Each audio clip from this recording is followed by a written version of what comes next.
opodatkowanie i państwo panamskie generalnie jest bardziej przyjazne przedsiębiorcom. Z jednej strony nie za bardzo pomaga, ale też co ważne nie przeszkadza. W Polsce byłoby to niemożliwe. Nie masz zgody sanepidu, nie masz zgody Ministerstwa Zdrowia czy Straży Pożarnej, nie możesz otworzyć drzwi i przyjmować klientów.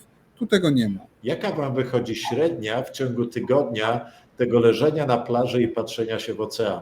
Ile godzin dziennie? W ciągu ostatnich 2 miesięcy to chyba byliśmy może 2 razy na plaży.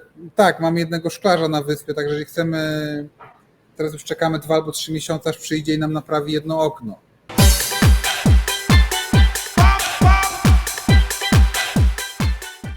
Witamy jeszcze raz na kanale Polacy w Ameryce Łacińskiej i dzisiaj mamy takiego ciekawego gościa, który wybrał się do Ameryki Łacińskiej, ale nie na zasadzie jak bardzo dużo osób na emeryturę, już ma odłożone i teraz będzie nic tylko wydawał i delektował się życiem, ale z planem życiowym, żeby otworzyć tam biznes i z niego się utrzymać.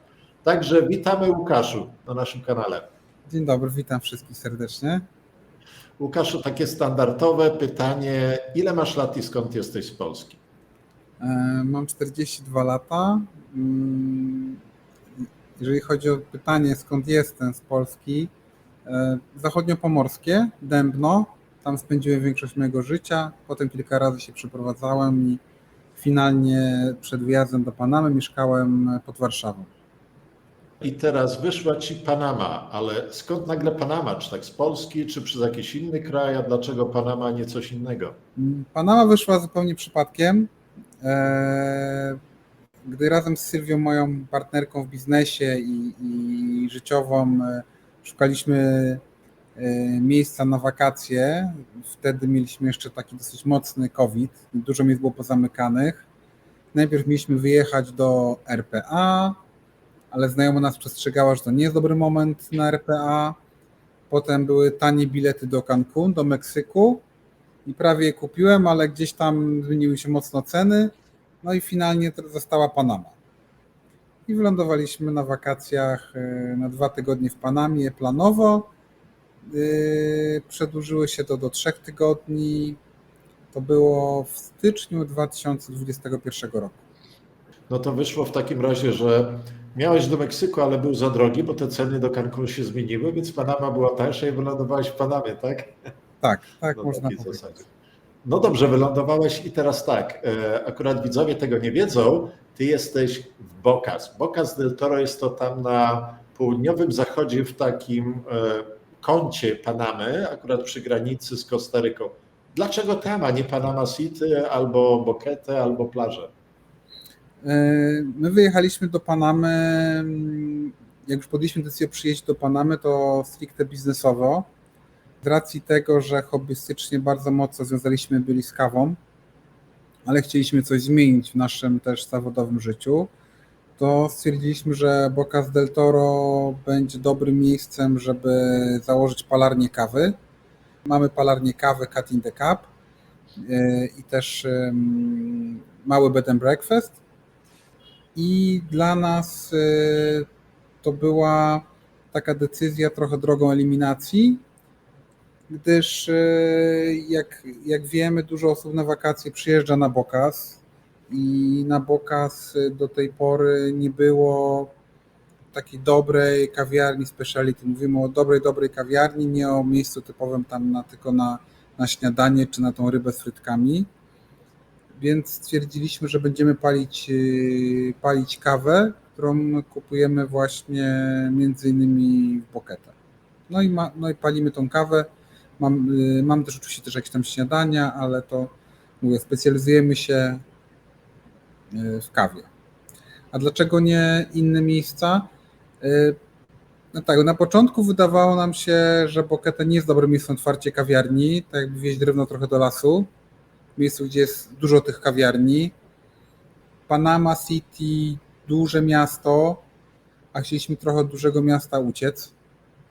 I to chyba były te miejsca, które tam braliśmy wówczas pod uwagę. Przez chwilę gdzieś nawet była opcja na okolice Coronado, ale koniec końców nie wylądowaliśmy tam na zwiedzaniu, także wyszło Bocas. Wywiało was aż tam daleko. Jak ty na przykład musisz do Polski teraz lecieć, no to przecież nie wsiądziesz w samochód gdzieś tam w Bocas, i nie będziesz jechał do Panama City, prawda? Chyba musicie przelecieć najpierw do Panama City.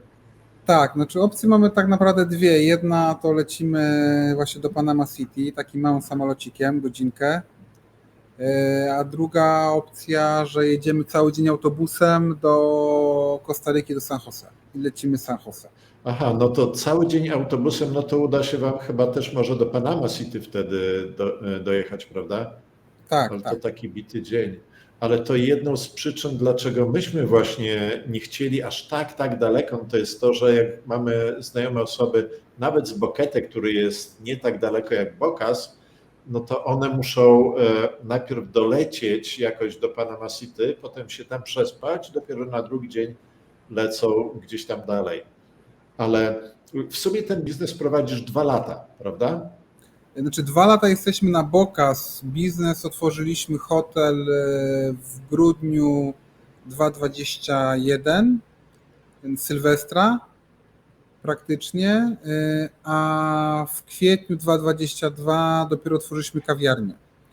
Miejsce, które wynajęliśmy, było w dosyć opłakanym stanie, także wymagało sporych nakładów pracy i finansowych i naszej własnej pracy, żeby doprowadzić do jakiejś takiego naszego trochę standardu.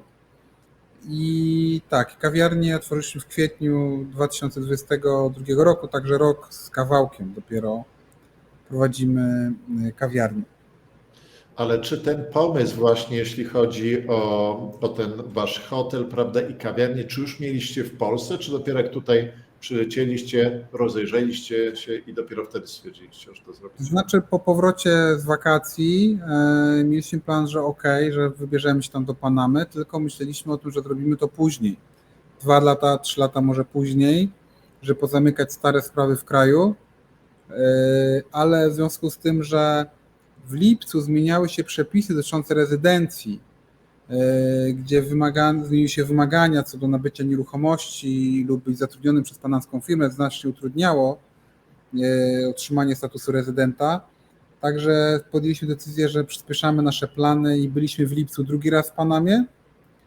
2 tygodnie, tylko po to, żeby załatwić formalności związane z rezydencją, założeniem firmy. Wówczas oglądaliśmy jakieś potencjalne też lokale do wynajęcia i też w tamtym podobnym okresie już pojawił się zamysł odnośnie zakupu pieca, który finalnie był chyba zamówiony w sierpniu, na który musiałem czekać do grudnia. Mówimy o piecu do palenia kawy. Aha, i tą kawę, którą palicie tam u siebie na miejscu, czy na przykład rozprowadzacie ją gdzieś, czy tylko ona jest do konsumpcji u was?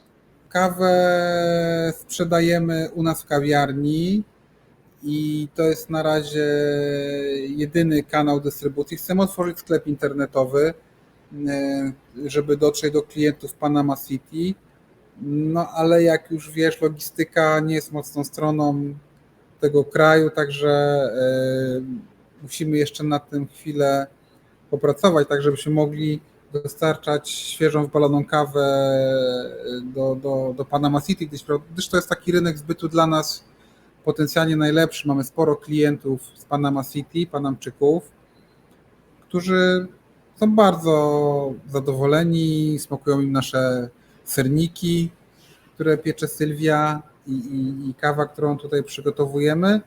Także to jest dla nas też sygnał, że Panama się zmienia i ta klasa średnia Panamy też chce dobrej jakości rzeczy i może za nią zapłacić. Bo też kawa, którą mamy u siebie, to jest kawa pierwszego gatunku, który głównie idzie na eksport, wysoce punktowana, wysokiej jakości ziarno, także ta kawa ma swój smak, ma swoje zalety, ale też ma swoją jakąś tam cenę. Z perspektywy 2 lat, które już tam jesteście, to czy na przykład nie macie teraz taki second thought, takie, nie wiem, refleksje po 2 latach, że wiesz co, może jednak lepiej było do Kostaryki, może lepiej do Kolumbii, a może ten Meksyk jednak warto by było? Czasami w chwilach słabości mamy takie przemyślenia, ale dla nas, biorąc pod uwagę wszystkie elementy, tak ty, Marku, też zrobiłeś pewną analizę, którą miałem okazję obejrzeć. My zrobiliśmy też taką swoją trochę szybszą I pod względem biznesowym, pod względem bezpieczeństwa osobistego, pod względem gospodarki opartej na dolarze, o tym, że Panama ma kanał i tak dalej, nam ona jednak najbardziej pasuje. Obydwoje na przykład kochamy tajską kuchnię i fajnie byłoby może być w Tajlandii czy Indonezji i też coś tam robić biznesowo, ale znając zasady, jakie panują przy spółkach i działalności biznesowej w Tajlandii, no nie jest to miejsce w tym momencie dobre, tak? Ale tutaj z Twoją odpowiedzią wkopałeś się akurat w kolejne pytanie i muszę Ci koniecznie zadać, bo stwierdziłeś w chwilach słabości. Na czym polegają te Wasze chwile słabości, bo to jest wbrew pozorom ciekawy temat. No czasami jak chcesz zjeść coś dobrego na mieście, że tak powiem, no to wybór jest taki no, często okrojony, ja to mówię, tak? No, fasola, kurczak, ryż, ten lokalny street food, czy lokalna kuchnia panamska jest średnia i to jest jakiś taki, czasami bywa to nużące, bo nie chcesz już gotować sam sobie jakiegoś tam posiłku, wolałbyś gdzieś pójść, mamy parę jakichś tam fajnych miejsc, restauracji, gdzie możemy iść, ale ile można jeść sushi, pizzy, czy nie wiem, hamburgera, tak? No to czasami masz ochotę na coś innego. Takie chwile słabości, to jak w kontekście mamy biznes, no to jest to, szczególnie teraz jak jest remont dosyć znaczny na Bocas, na Isla Colón, to że braki w dostawie prądu, braki w dostawie wody, a szczególnie jeżeli mamy gości w hotelu, czasami się zdarza, że nie mieliśmy tej wody, no to bywa szczególnie trudne, bo niektórzy goście, zwłaszcza z Europy, trochę nie rozumieją tego, jak funkcjonuje Ameryka Łacińska. Że może nie być, że nie ma wody w kranie tak, bo jest, tylko że jest puszczana woda raz, 2 razy dziennie przez miasto, muszę mieć pompę, która przepompuje wodę do zbiornika, a nie ma wodociągu, że woda jest na przykład cały czas dostępna. Tak? To są takie, czy też kwestia związana z pracownikami. No jak wiesz, my mamy biznes, my zatrudniamy pracowników, Panamczyków. Ale to ilu macie pracowników? Na ten moment obecnie mamy trzech pracowników. Tak? Mamy panią sprzątającą hotel i mamy 2 osoby w kuchni. No jest nas 2 też, tak? Więc to też trzeba się nauczyć żyć i pracować z Panamczykami, bo to trochę to jest taki trochę inny stan umysłu. Ja to mówię. Tak? Na czym to polega inny stan umysłu? Czasem prostych rzeczy dla nas, Europejczyków, które wydaje nam się są oczywiste i naturalne, no to trzeba poświęcić znacznie więcej czasu, żeby kogoś nauczyć na przykład podstawowych rzeczy. Załóżmy, jak chciałbyś, żeby wyglądał dobrze zrobiony omlet. To nie jest kwestia 1 dnia, 2 dni, tygodnia, a czasami na przykład miesiąca. Tak, żeby... A potem zamykasz kawiarnię na urlop, wracasz i czasami zaczynasz od nowa. Albo pytasz, czy kupiłaś awokado, czy coś tam, tak jak ci mówiłem. Nie zapomniałam. Zrobiłam coś tam, ale ci mówiłem, ale zapomniałam. Także Marku, mieszkasz 9 lat, z tego co pamiętam w Panamie, na pewno się z takimi rzeczami też gdzieś tam stykałeś. Tutaj mamy taki inny odcinek, wiesz co zrobiliśmy z kolegą, to polega na Manana Time i właśnie tylko same takie komiczne przykłady, wiesz, przez cały odcinek, ale to będziemy musieli rozbić na 2, no bo to z tego wyszło nam ponad godzinę, a potem stwierdziliśmy, że jak chcemy wszystkim, to by wyszło z 6,5 godziny być może z tego. Ale zobacz, jest tak, Łukasz, że na przykład ktoś teraz sobie siedzi w Polsce, jakaś młoda osoba i sobie słucha tego i na przykład twierdzi, wiesz co, takiemu Łukaszowi udało się gdzieś tam skoczyć na Bocas, googluje sobie i mówi, kurczę, jak tam jest fajnie, wiesz co, są wysepki, turkusowa woda, bialutkie plaże, wiesz co, też tak chciałbym, no to w takim razie, no to muszę kupić tak samo jak Łukasz ten bilet, prawda, dolecieć tam, no i dalej wszystko się załatwi. No to jak na przykład już teraz doświadczenie masz 2-letnie i już wiesz, że to nie jest takie proste, to co byś takiej osobie tak poradził? Tak, hej, zastanów się, pomyśl o czymś takim. I co by to było? Po pierwsze, jeżeli ktoś chciałby koniecznie prowadzić jakiś biznes na pokaz, to na pewno bym mu doradził taki trochę biznes, jak to się mówi, łączony. Tak jak na przykład mamy hotel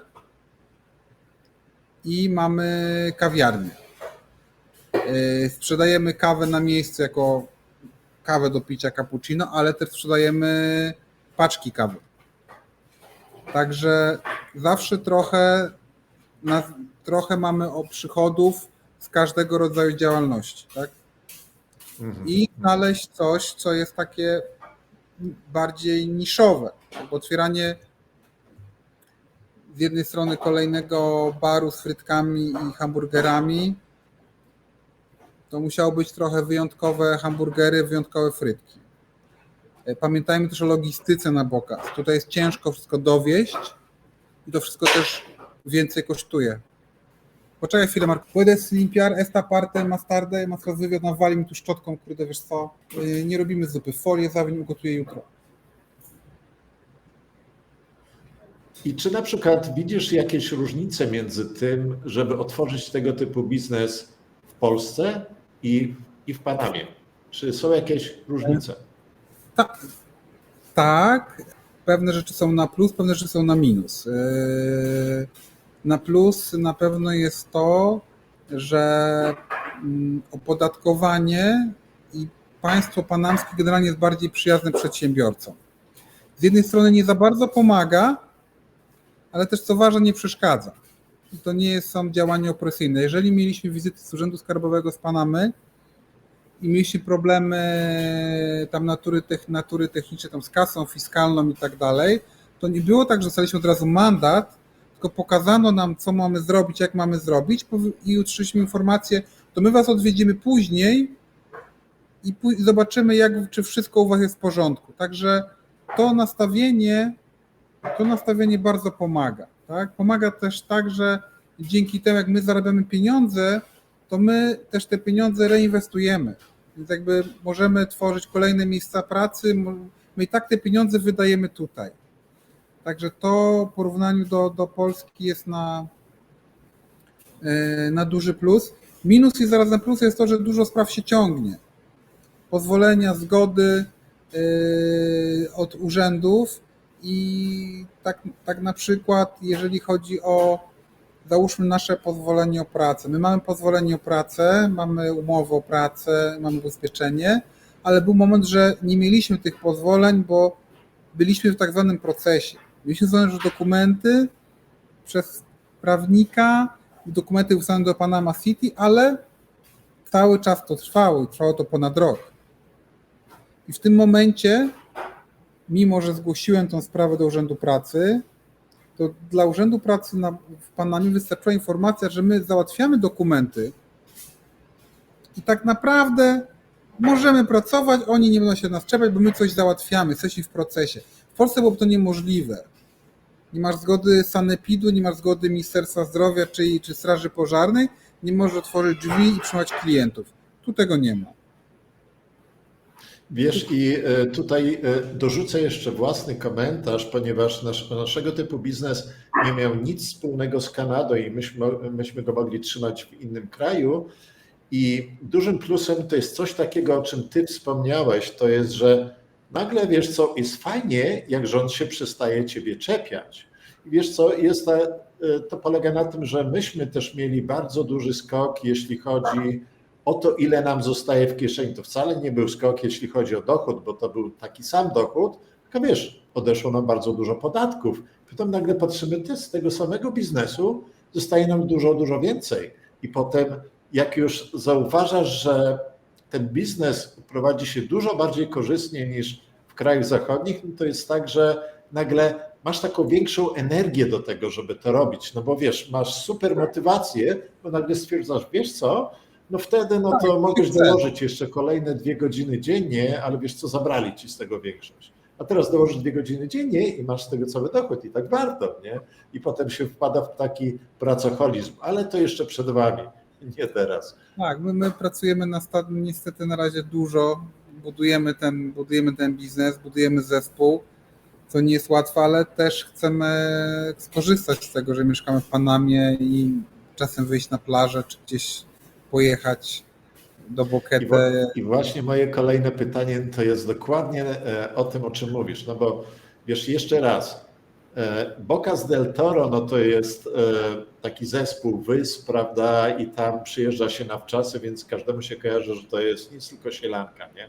Więc tak samo w waszym wypadku, więc takie pytanie konkretne. Na przykład średnia przez ostatnie, dajmy na to 2 miesiące, jaka wam wychodzi średnia w ciągu tygodnia tego leżenia na plaży i patrzenia się w ocean? Ile godzin dziennie? No, w ciągu ostatnich 2 miesięcy to chyba byliśmy może 2 razy na plaży. Voilà. Tak naprawdę obecnie jeszcze kończymy nasz cały czas dom na innej wyspie, także jak jest trochę wolnego czasu, to też tam jakieś takie drobne prace wykończeniowe czynimy.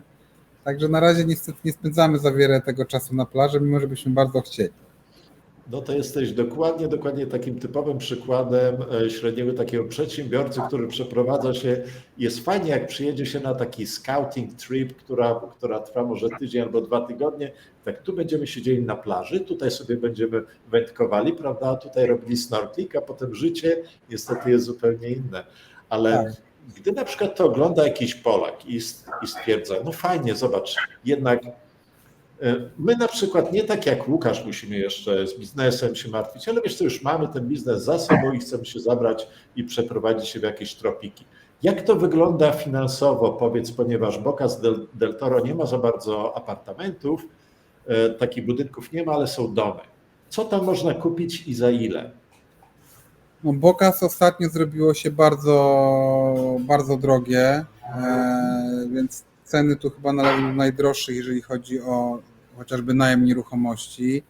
Bo żeby rozmawiać o jakimś takim standardzie, na przykład 2 sypialnie, salon, jakiś taki apartament, no to tak około $1100 to jest taki apartament. Domy to potrafią kosztować nawet 2700, 2500, duże domy, aczkolwiek też nie ma tych nieruchomości dużo. To właśnie to nawet jak teraz śledzimy na bieżąco, co tam się dzieje na rynku, to tych nieruchomości na wynajem nie ma dużo, a ceny zakupu nieruchomości to są od 300-350 tysięcy dolarów, mówimy o domach, tak w górę. Mhm. Działka taka 1000 metrów nawet potrafi kosztować załóżmy 80-100 tysięcy dolarów. Sama działka, pusta ziemia. Ale czy na przykład jak ktoś chciałby, dobrze, ja chcę kupić sobie dom, może być starszy, no to ja go wyremontuję, ale koniecznie musi być z dostępem do plaży i gdzieś na jakiejś fajnej wysepce, żeby miał już jakieś molo, żeby sobie łódkę tam to można pewnie taki dom w granicach 200, może 300 tysięcy kupić na oddalonych gdzieś tam wyspach, daleko tutaj od Bocas, na Cristobal, na Isla Popa. No to trzeba pamiętać, że wiąże się z tym, że już w ogóle jesteś out of the grid, musisz sobie zapewnić prąd, wodę, wiadomo, pomoc, no i po wszystkie zakupy i tak dalej, tak musisz płynąć na Bocas, czy mieć swoją motorówkę. No pytanie, co robisz na Bocas? Bo jeżeli powiem tak, Bocas do prowadzenia biznesu nie jest łatwe, szczególnie takiego jak my jesteśmy, trochę gastronomicznego, hotelarskiego nie jest łatwe, ale Bocas jest, myślę, może być fajnym miejscem, jeżeli masz na przykład biznes zdalny, a teraz takim game changer był Starlink, który wprowadzono w Panamie. U nas się bardzo rzucili tutaj na Bocas ludzie na Starlinka. Także mając teraz Starlinka i swój system solarny możesz, prawda, pracować w raju, gdzieś tam na uboczu i też za często nie zaglądać do miasta.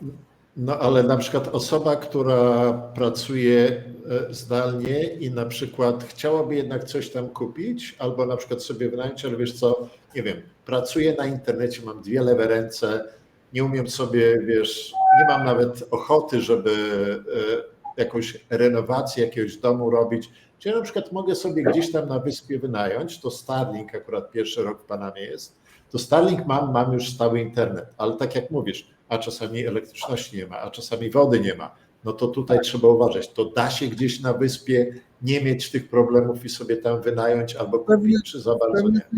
W pewnym sensie tak, no bo jeżeli zamontujesz system solarny, no to masz inwerter, masz akumulatory, masz swój prąd. Także jesteś wtedy niezależny.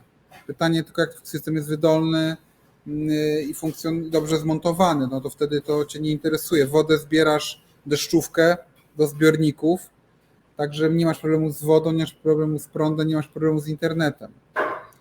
No dobrze jest być takim trochę złotą rączką, tak? Bo tutaj, jeżeli chodzi o takie drobne naprawy czy różne rzeczy, to z fachowcami bywa trudno. Albo jest jeden dobry stolarz, albo jeden szklarz. I tak, mam jednego szklarza na wyspie, także jeżeli chcemy, teraz już czekamy 2 albo 3 miesiące, aż przyjdzie i nam naprawi jedno okno. I nie mamy wyjścia, poskarżyć się, pójść gdzie indziej, tak? To jest właśnie życie na wyspie. Nie masz alternatywy, nie masz dostępu do rynku fachowców, nie masz takiego dostępu do części, bo wszystko trzeba przywieźć. Też wszystko kosztuje. I teraz wspomniałeś o czymś takim, że wynajmujecie hotel z kawiarnią w jednym miejscu, ale macie znowu gdzieś na innej wyspie dom, który chcecie, nie wiem, renowację robicie, tego budujecie, na czym to polega? My już tam mieszkamy i tam mamy robimy drobne naprawy sobie tam w tym domku i codziennie płyniemy łódką do pracy. O, no to ciekawie, ale to ile wam czasu zajmuje? 1,5 godziny, 10 minut? Niecałe 10 minut, bo jesteśmy akurat blisko. No ale na przykład jak pada deszcz, a jesteście po stronie Karaibów, to tam często pada, no to wtedy mamy sztormiaki i płyniemy w sztormiakach. Nieważne, czy pada, czy jest burza, czy nie, jeżeli są wystarczająco. Mamy bardzo dobrego kapitana, który ma duże doświadczenie, więc on też ocenia. Rzadko się zdarzało tak, że czekaliśmy, ale czasami tak, czekamy, że jest burza, jest deszcz, no to zamiast być w domu o 8 wieczorem jesteśmy w 8:30, bo na przykład są tak mocne fale, że nie idzie przepłynąć. Ale bo to nie jest tak, że na przykład wy macie własną łódkę, że musisz ten silnik odpalić każdego dnia, tylko po prostu taksówki te takie wodne, my płacimy, tak? Mamy takiego umówionego kapitana, który mieszka na tej samej wyspie co my i nas rano zawozi do pracy i wieczorem nas odbiera. No ale to kosztuje dużo pieniędzy chyba, albo nie. Umówieni jesteśmy na pewną kwotę, $2,5 w jedną stronę od osoby, tyle płacimy. Także kosztuje nas to $10 dziennie, czyli $300 miesięcznie. Taka podróż. No dla porównania cena normalna taka, że tak powiem, z naszej wyspy na Isla Colonna Bocas to jest turysta płaci $5. Tak, to jest. Jak ty byś przyjechał i chciał popłynąć do nas na wyspę, płacisz $5. Jakbyś przyszedł ze mną na pomoc, to byś zapłacił mniej, ale tak normalnie idziesz, byś chce na Solartę $5. My tam mieszkamy, dlatego płacimy mniej. Jak patrzysz tak wstecz, te 2 lata wstecz na samym początku, jak wyjeżdżaliście już z Polski już na stałe mniej więcej do Panamy i teraz, to są 3 takie alternatywy. Jest tak, że albo ci się bardziej podoba teraz niż było, albo mniej ci się podoba, jesteś taki trochę rozczarowany, albo jesteś tyle zaganiany, że w ogóle o tym nie myślisz. Która opcja jest twoja? To znaczy chyba tak trochę po środku, bo to inaczej jest jak przyjeżdżasz, jesteś krótko, a inaczej jak jesteś tutaj dłużej i zaczynasz odkrywać pewne wady, do których czasem się trudno przyzwyczaić. I no, musisz się nauczyć żyć inaczej, tak? Że tutaj funkcjonuje się inaczej. Więcej ludzi jest pozytywnych, ludzie się częściej uśmiechają na ulicy. Co my mieliśmy takie dziwne odczucia, jakbyśmy w Polsce na wakacjach, że No, uśmiechamy się na ulicy do ludzi, mówimy tam, no nie mówimy hola, ¿cómo estás? Chociaż czasami ja mówiłem po hiszpańsku na początku, zanim się przestawiłem. Aha. To takie spojrzenia, co on ode mnie chce. Czy ja go znam, ale o co mu chodzi. Także to jest fajne, nie? To jest taki luz troszeczkę, to jest pozytywne w tym sensie, nie? To pamiętam coś takiego, że kolega przyleciał do nas w odwiedziny z Polski i gdzieś tam poszedł na spacer któregoś dnia i przychodzi taki trochę zbulwersowany i mówi, ci ludzie mnie zaczepiają. No i coś tam pytają. ¿Cómo estás? Nie? I tak, no to co jest w tym złego? On mówi, no tak, ale ta osoba mnie nie zna, a co ją obchodzi, jak ja się tutaj czuję i tak dalej, ale to jest takie niezobowiązujące, nie? I takie zupełnie inne podejście. Ale Łukasz, no to w takim razie jak ty i Sylwia widzicie się za 5 lat? Czy nadal to będzie Panama, nadal Bocas, czy macie jakieś opcje, które bierzecie może pod uwagę? Za 5 lat podejrzewam, że nadal będziemy w Panamie, czy na Bocas, chyba nie. Z naszym biznesem, w sensie z usługą palenia kawy, widzimy szansę też rozwoju na kontynencie, w prowincji Chiriquí, tam okolice Boquete. Może tam będziemy też z naszymi usługami, bardziej niekoniecznie z biznesem, z kawiarnią, ale chyba to będzie nadal Panama. Czujemy się tutaj bezpiecznie, pogoda jest ciepło, to wiadomo. Fakt jest trochę daleko. Czasem brakuje takich udogodnień, czy poszłoby się do kina, czy gdzieś na rower. Tutaj za bardzo nie ma gdzie iść na rower, ale myślę, że za 5 lat nadal będziemy w Panamie. Jedna osoba z przyjemnością zamieniłaby ten rower na taką łódkę, którą ty musisz jako nieszczęśnik 2 razy dziennie, wiesz co, dojechać do pracy i wrócić z powrotem do domu. Łukasz, dziękuję bardzo za rozmowę. Także będziemy w kontakcie i może następnym razem z Sylwią za kilka miesięcy zobaczymy, jak to wam dalej pójdzie. No dziękuję, no trzymaj się. Dzięki, na razie.